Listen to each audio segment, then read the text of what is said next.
Hello, welcome to week 3 in the legislative session. This is Representative Jefferson Moss. Just giving you another update on where things are at on the Hill. It's been a very busy week, like always. A few updates on some of the bills that I'm working on. Starting off with House Bill 28. That actually has now gone through the Senate and is waiting to be signed by the governor, so that's my first bill to actually make it through the process this session. The second one, House Bill 29, that was discussed on the floor and was passed through today, so it's now going over to the Senate side.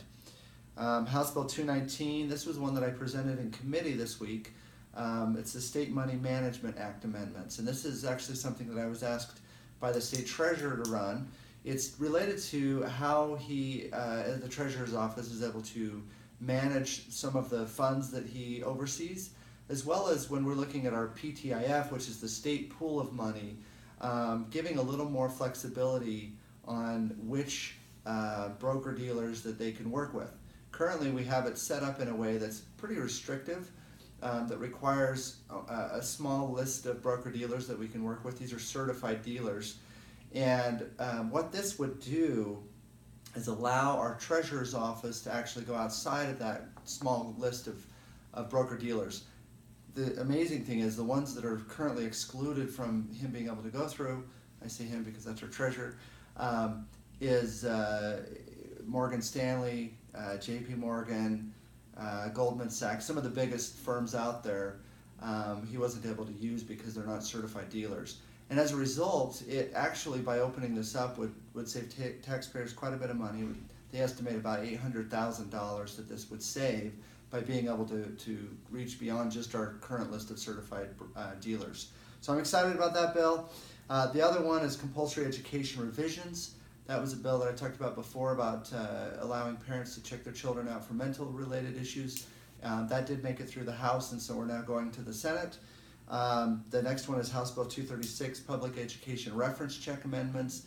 This is the one where we were requiring LEAs, schools, charters, to require them to ask for references before they hire whether a teacher or an unsupervised adult in any capacity, to be able to have a job. And so this really is giving us a little bit more protection to make sure that we're doing our job and vetting those that are going to be around our students. The next bill that I presented in committee this week as well is House Bill 238, School Trust Fund Amendments. As I mentioned before, this is really the implementation of Amendment B.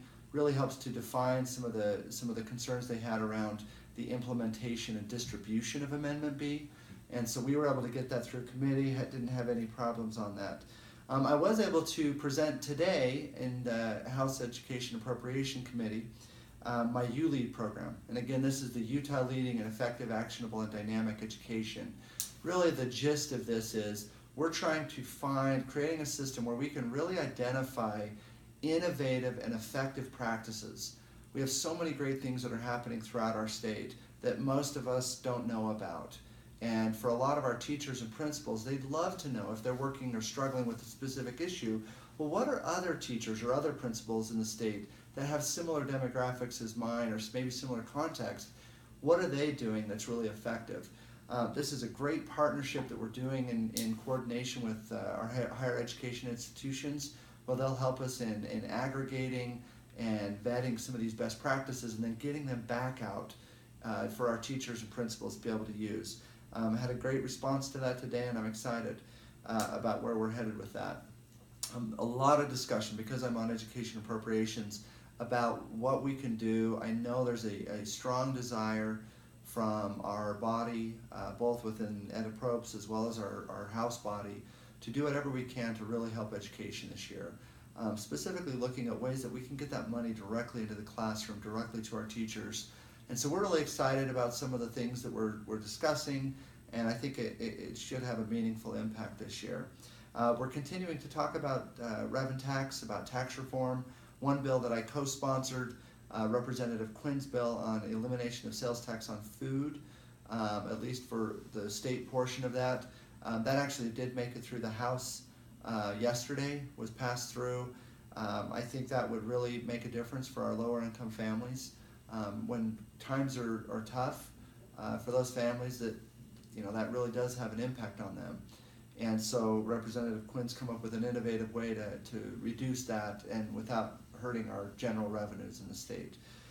So those are the things I'm working on. Again, we're keeping busy up here.